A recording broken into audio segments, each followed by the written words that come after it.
Okay, so if you go to my paper, there are two links. One is for the more longer version of the paper. And if you have one that says draft with a watermark draft, that's the most recent version. But what I'm going to present is this shorter presentation version that I have. So obviously a lot of things have been cut. You can see that any leaps of logic or any unclarity has to do with me cutting things. And this is a good way for me to hedge my lack of clarity. And I want to say that a lot of what I'm going to say actually is I think a positive rejoinder to what Abby shared with us. I hope so. I hope that you will find this to be the case. So I want to begin with a confession. Had you asked me a few years ago whether I would be interested in presenting a paper on epistemic objectivity and subjectivity, I would have dismissed such a possibility outright. These topics, perhaps to my discredit, struck me even then as a well-trodden tedium, a quagmire of intransigent difference as best avoided if possible. To wit, how many ways can one restate a truism that all understanding is perspectival, that social location shapes the epistemic salience of our perceptions, that the claim to pure objectivity is mere hubris, and so on and so forth. Now, as this might come across as slightly jaded, some additional clarification might be in order. Like probably a good number of you, I locate myself within streams of thinking that are in one way or another critical of modern subjectivity, i.e. Abby. As I see these traditions, to simplify things significantly, these traditions traverse two distinct clusters of thought, and there are more than two, but for the sake of brevity, which sometimes overlap and at other times diverge.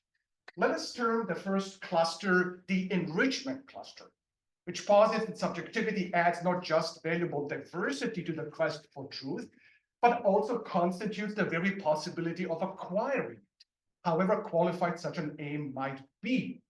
My existential situatedness or practicity, as the early Heidegger termed it, which encompasses my race, gender, experiences, and so on, enables me to see and connect to reality in a way that might not be open to others.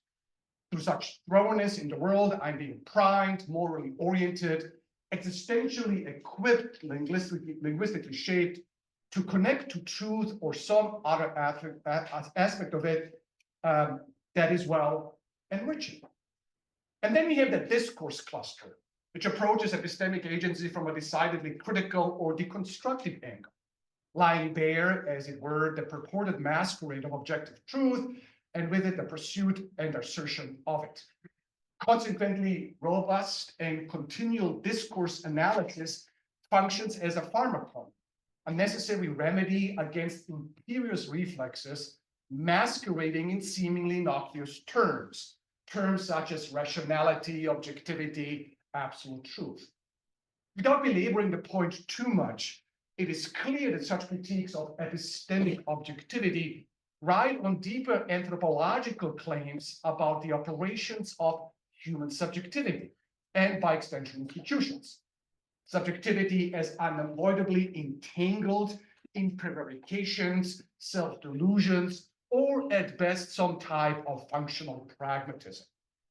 Voices within this cluster often highlight the insalubrious wielding of truth, focusing on the employment of truth claims in the service of various truth regimes, processes of normalization, disciplinary mechanisms, or structures of exploitation. This human tendency towards misnarration, the peddling of purported truth claims, was brought home recently to me while reading George Saunders's A Swim in the Pond in the Rain, a perspicacious unpacking of short stories by Russian masters such as Chekhov, Tolstoy, Gogol, and Turgenev. It really is a side note, I mentioned this here. You know, he has these stories and then you interpret them and then he interprets them and then you realize you have absolutely no interpretive skills at all. It's just really fascinating to read the book. In his discussion of Gogol's mind-bending and surreal The Nose, for instance, Saunders highlights the subversive use of an unreliable first-person narrator, known in Russian literature as the Skats. Such a narrator, deftly wielded by the author, comically misplaces narrative emphases and assumptions while remaining pedantic, superior, and overly confident in his or her interpretation. In the nose, guts decidedly is not Gogol, writes Saunders, but a creation of goggles, another character in the story, a functionary who, through his prose style, unconsciously reveals that he is not as important or smart as he thinks he is. In short, the Scots tradition, think of Borat as an uber Scots, directly challenges the notion that disinterested, objective, third-person omniscient narrator exists anywhere in the real world. Every story is narrated by someone, and since everyone has a viewpoint, every story is misnarrated. There is no world save one we make with our minds, Saunders continues, and the mind's predisposition determines the type of world we see. A good coda to the discourse cluster, no doubt. Regardless of where one locates himself or oneself within the two clusters or any combination thereof, Thomas Nagel's adage, famous adage about the view from nowhere, the sheer impossibility of it, often serves as a rhetorical handrail in these debates. Deftly invoked, it makes short work of dismissing unbounded fantasies of purely objective knowledge, pure objective, detached, disinterested perspective. And so as I think back to my teaching career, that is exactly how I used to wield that phrase, right? Yes, but we must keep in mind that there is no view from nowhere, right? Why even bother to argue otherwise? How could one even do so? What is there more to say? Thus, my NOE concerning issues of epistemic objectivity and subjectivity, as mentioned in the beginning of the paper. At some point, however, I realized unexpectedly and somewhat embarrassingly that the view from nowhere with all the requisite qualifications and hedging is, for Nagel, an aspirational.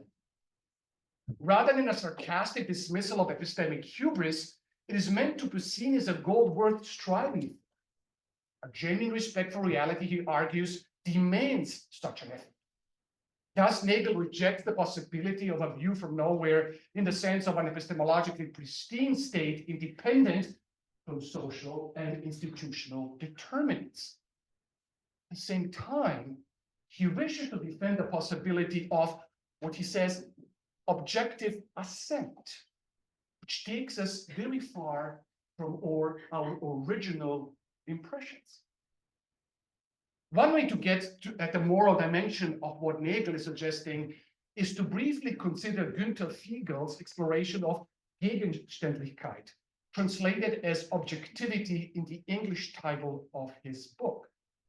Etymologically, this term not only denotes the external nature of things, but also underscores their status as Gegenstand, literally objects that stand apart from us and draw our attention as they confront us in their stubborn phenomenological givens.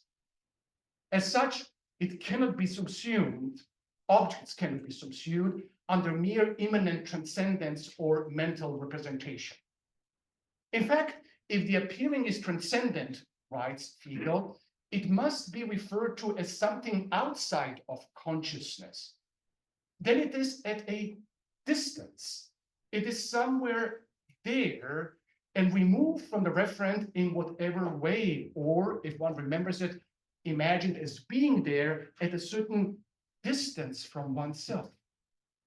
An object on these terms stands over against in Gegenstand, one, and can only be adequately understood in standing over against.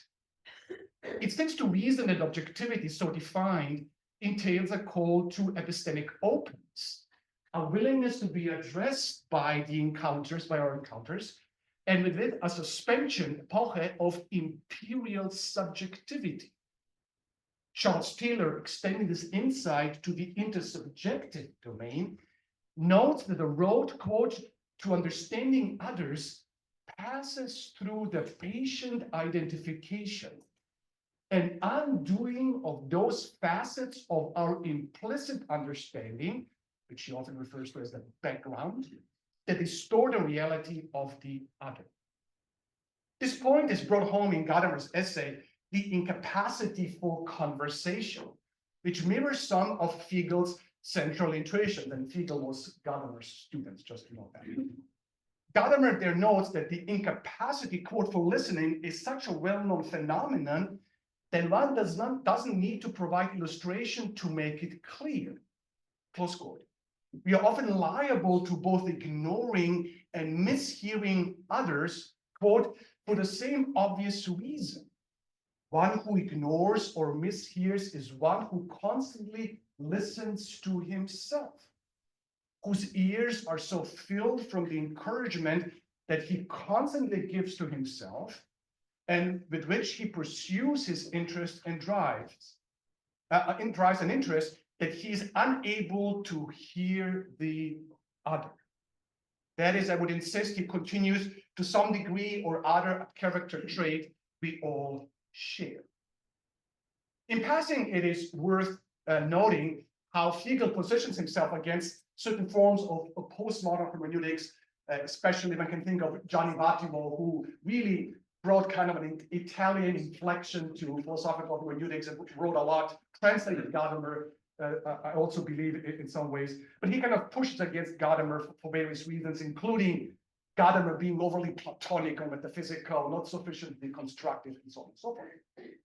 In any case, but these postmodern forms that Figel is pushing against are primarily concerned with how political power makes certain ideas appear self-evident and conceives of them, qua foundations, as beyond the possibility of justification or contestation.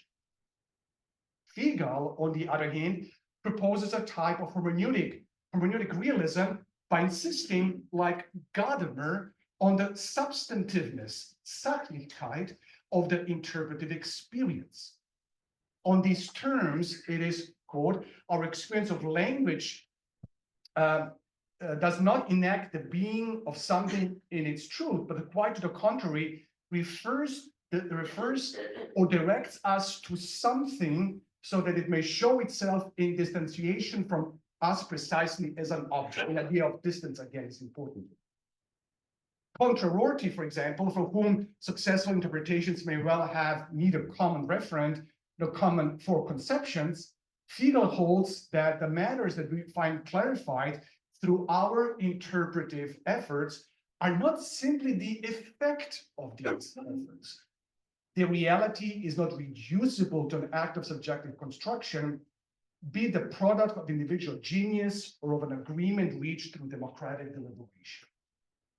Now, while it is impossible to really do justice to Figel here, it is easy to deduce at least two implications of his approach. First, Figel's object-centered hermeneutics, profoundly situated as it might be, situates itself within contemporary trends in philosophical realism, including new realism, speculative realism, and object-oriented ontology, among others.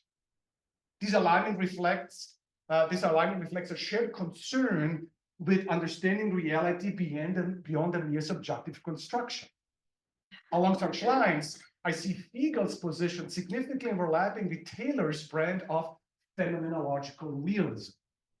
Taylor, not unlike Figel, posits there are access to knowledge is not mediated by beliefs or representations, but emerges from our active, bodily, and often pre-linguistic interactions with the environment. This means to affirm, quote, and I'm quoting here, I believe this is Taylor, our embodied direct access to the things of the everyday world as they appear to us, and additionally, it entails, again, quote, a realist view of science as describing the things in the universe as they are in themselves, independent of their relation to our bodily capacities and our coping practices, close quote. Second, and more pertinent to my paper, I read Figel's hermeneutic of Gegenständlichkeit, or objectivity, as invoking an epistemic ethics that urges us to transcend our subjective confines and authentically engage with the world.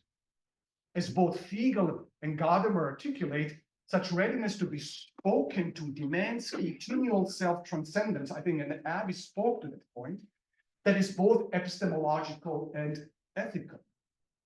That dovetails with my understanding of Nagel's view from nowhere as something more than simply a jeremiad against epistemic arrogance. It is not because the pursuit of such a view promises realization of absolute objectivity. Nagel clearly says that's not the case, but rather because it embodies a fundamental ethical posture. So the view from nowhere as a fundamental ethical posture. So due to time limitations, I'm not able to flesh out my account of epistemic ethics, one that is deeply interested in what happens before, during, and after epistemology. I would have liked, among others, to unpack my understanding of truthfulness as a type of authentic truth relationality that mindfully attends to the epistemic capacities, attitudes, and responsibilities requisite for the acquiring, nurturing, and enacting of existentially meaningful truths. Ultimately, the critical question at the heart of this discussion is, who are the individuals and communities that profess a will to truth? Not as theoreticians, but as actual epistemic practitioners. Suppose my interpretation of Nagel's view from nowhere as suggested is justified. In that case, we find ourselves within an account of epistemic agency that takes self-transcendence to heart.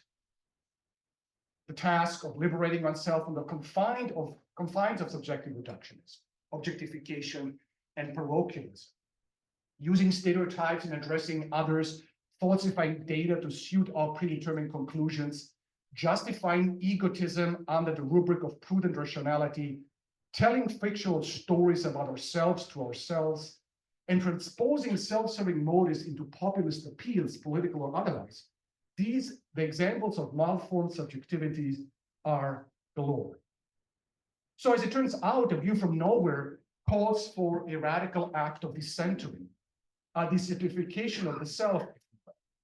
And here I go a little bit into Sloterdijk's conception of anthropocentics, Anthropotechnics, the kind of practices that we engage in this act of decentering, which kind of dovetails again on Foucault's understanding of care of the self and all these interesting things. Let's skip this for now. And simply focus on one particular type of epistemic anthropotechnics, and that is authentics. That is indeed a key category I'm groping for as I seek to tease out the ethical commitment entailed in Nagel's objective assent.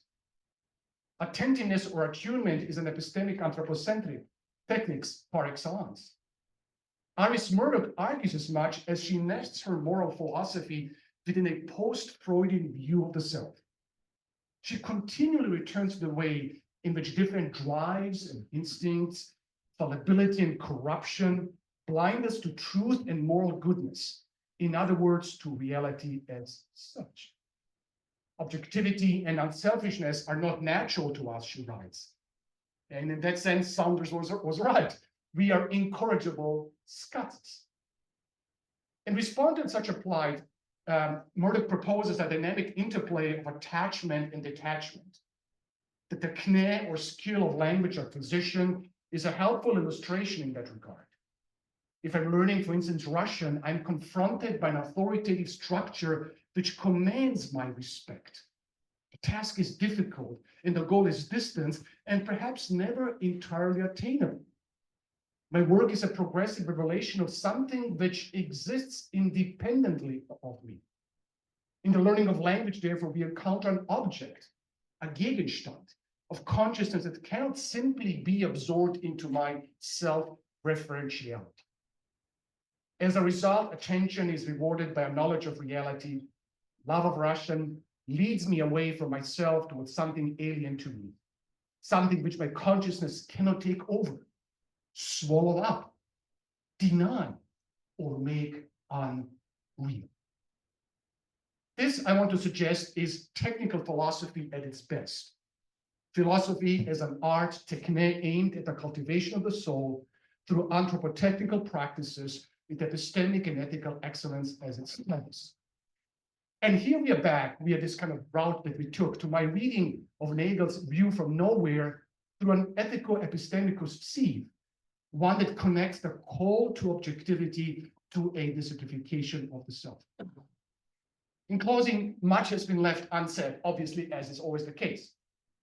The role of truthfulness in virtue epistemology, epistemic subjectivity, and blameworthy ignorance. Hegel's phenomenological realism as a reconceptualization of Husserl's project. The contours of Anthropotechnics and technical philosophy. The epistemological weight of attention and attunement, and the intersections of epistemic ethics with philosophical hermeneutics, or the moral perfectionism, this is Cora Diamond's term, of Foucault, Thoreau, and Wittgenstein. Ultimately, my optimism regarding ethical decentering might indeed be naively displaced, potentially pushing me to regress to a Montaigne's rhetorical non-committal stance, encapsulated in the query that includes many of his essays. What do I know? But I maintain that even if that is the case, even if it cannot be anything but scuzzes, narrating reality through the prism of our views, even if practices of epistemic self-desertification amount to Sisyphean absurdity, even if my commitment to phenomenological realism proves to be a fool's errand, even if the objective assent gets thwarted, to paraphrase Kant, by a special disfavor of fortune or the paltry provision of stepmotherly nature, even if the detachment from subjectivity might seem quixotic, as Don Quixote charging windmills, the pursuit of the view from nowhere is not less urgent. At the very least, a minimalist plea remains. Whatever the limits of our epistemic finitude, let them not be compounded by our own hard-heartedness. Let us not be like those who have eyes but fail to see and ears but fail to hear. Thank you.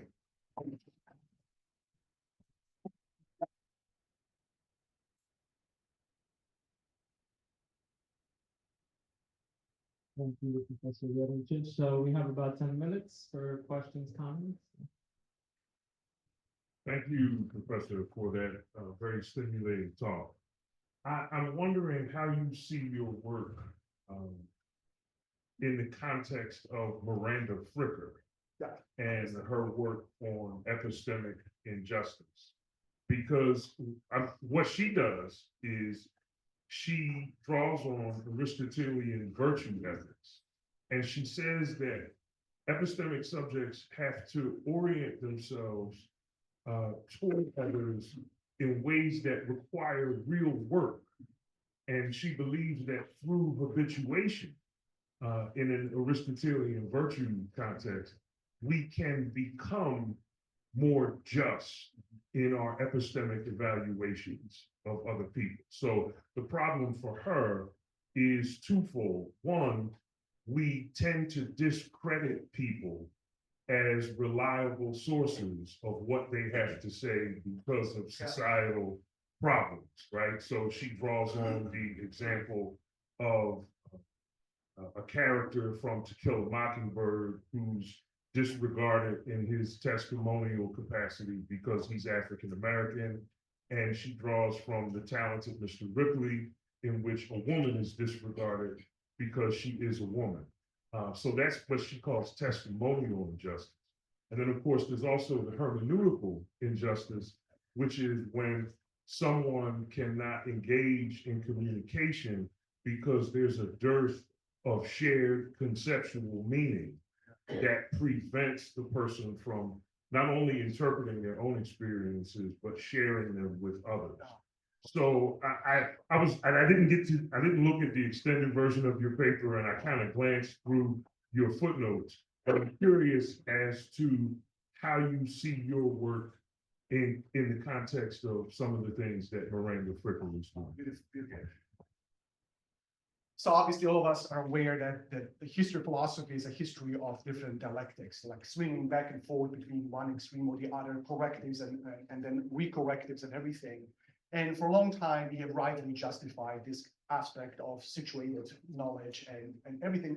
And I try to give, I'm not in any way diminishing that, but I am deeply concerned that our hedginess about objectivity might precisely lead us to properly engage, or not to engage, the kind of things that you mentioned right now. In other words, my concern about thinking about the imperial epistemic subjectivity is not simply a like philosophical kind of out there discussion, but precisely is driven by these kind of concerns, right? Where the failure to sort of subjectivize yourself can actually lead to these profound instances of testimonial injustice, right? I am imposing my predetermined frameworks and I'm not listening to you. In other words, I'm failing to take you seriously as what Hegel calls a Gegenstand, right? As someone that confronts you. So I am extremely important what you mentioned, and actually what you mentioned is the end result, the really complete practical philosophical end result of these kind of reflections, right? And so very much Ficker's work has been incredibly important for me as well. Thank you so much. That was great.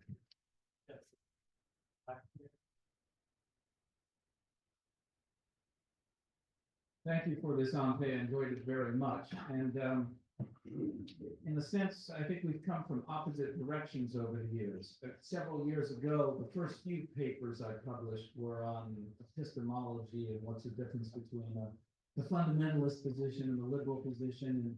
And I arrived kind of at a similar place where you have here, I think, that the view from nowhere doesn't exist, but we should try to get there anyway. Yeah. But the pandemic situation really discouraged me in terms of the use of critical thinking and reason and arriving at truth, because some of the people that seem to be most committed to that got it most wrong, or at least most wrong from my point of view, as somebody who believes in our community and the scientific method in health and so on and so forth. And the whole experience made me much more aware of the importance of social epistemology. Oh, yeah. I mean, I like the way you connect ethics with epistemology here, and I think that's an important part of the equation. To know the truth, you have to be willing to do the truth and so on. But there's this question very much of epistemology really isn't an individualistic thing in the end. It's sort of thinking perhaps for yourself, but not by yourself. And the insights you arrive at are deeply formed and shaped and by the community that you choose to be a part of. And it's like, and you don't really talk about the social aspects in this paper of epistemology. And I wonder if you would reflect on that a bit, or how you would talk about that. Very, very, very, very nice. Can I anything respond to this? Before we respond to this, let me just, they say honor your mothers and your fathers, and I cannot but not honor the person that influenced me the most in these thinking, and that is Dr. Webster. He's the person, I remember when he came from Princeton in Halliburton College, we had a class in Ellen White, and so we were expecting we'll talk about Ellen White, and half of the quarter we talked about Gadamer. So, but you cannot deal with Ellen White unless you understand Gadamer, and that is the first time I heard the name Gadamer. Thank you very much. Another person who is perhaps even way more competent than me to answer this question is Valentin. He's sitting next to Dr. Webster. He's doing some amazing work on social epistemology. He's done a great paper. We'll publish it soon in relation to conspiracy theory. So he has done some excellent work. If you're interested in these things, some of the very best work I've ever seen from any PhD student. So I just want to highlight Valentin here. Absolutely. I think now when it comes, you remember I mentioned some of it I slightly addressed in the longer version that I could not expand here. But obviously, since we talk about epistemic ethics, now we need to unpack what precisely we mean by this quote unquote ethics. And for me, obviously, as someone who is, moving in the realm of virtue epistemology and virtue ethics, it is impossible to think about the formation of these, first of all, formation of these qualities and norms outside of a communal setting. And then also a commitment to truthfulness is always a commitment to dialogue and understanding, which is another key element in Gadamerian hermeneutics, this idea of verstehen or understanding and mutuality, which is as relevant as ever nowadays. So yeah, I mean, I hope to develop this more, and I think this initially might have been a blind spot, perhaps because sometimes when you focus on virtues, you're sometimes forgetting this social epistemological framework, but that is certainly something I want to keep in mind for sure. So thank you very much for mentioning that. To the other side of the room to be a little balanced. Ante, thank you. Yeah. When I hear this phrase, the view from nowhere, Yeah. my mind immediately goes back to when I was doing a postdoc fellowship at Wellesley College. And they had this beautiful chapel, which had a stained glass window that was meant to, I think, embody the values of Wellesley in many ways. It was a tree that was called the Tree of Knowledge. And then surrounding this tree were symbols of all of the religious faiths of the world, as well as, I think they even had a symbol for atheism as well. So you had, the cross and the Star of David and the crescent, the yin yang symbol, and so on, all the way around. And I think for people in that community, or the people who designed this stained glass window, they probably thought, look at how tolerant and how embracing we are here at Wellesley. We welcome all the traditions, this kind of like liberal pluralistic vision of things. But when I saw this stained glass window, I interpreted it differently. I thought to myself, this is almost like the ultimate statement of condescension toward all of these religions. Because actually, Wellesley didn't care about any of them, right? In their particularity. In the strong metaphysical and epistemological and moral claims and demands they might make on the individual believer, right? It was only insofar as they could all be reduced to a set of benign platitudes that they were useful to Wellesley. And so it was almost like a trophy case.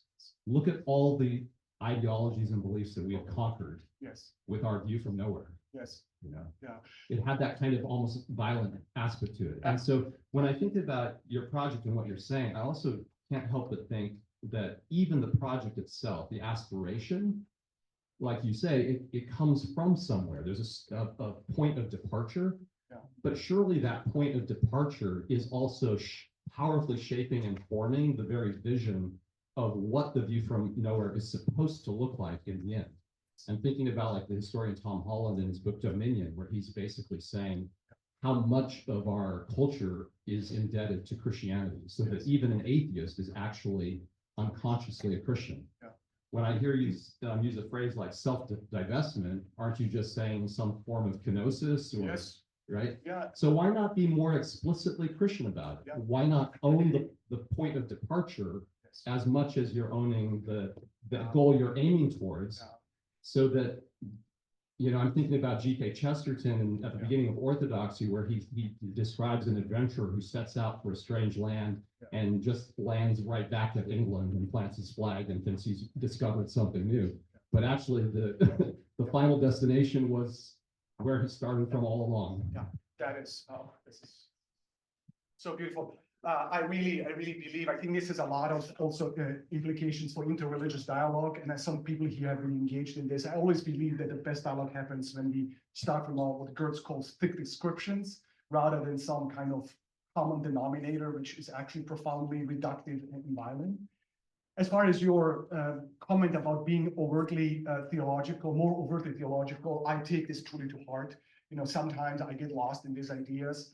And then I remember my friend, some of you, and I want to honor him as well. Some of you know Darko Pirija, who used to be with us for many years. He was disabled, you might have noticed him, barely walked around, who passed away all too suddenly a year ago. And I miss him deeply as a friend. He always, when I would say these things, he would always say, Ante, trust your journey. Trust your journey. You're a theologian. Speak as a theologian, right? And so I take this to heart, and certainly I need to think more in that direction. Thank you very much. That's it.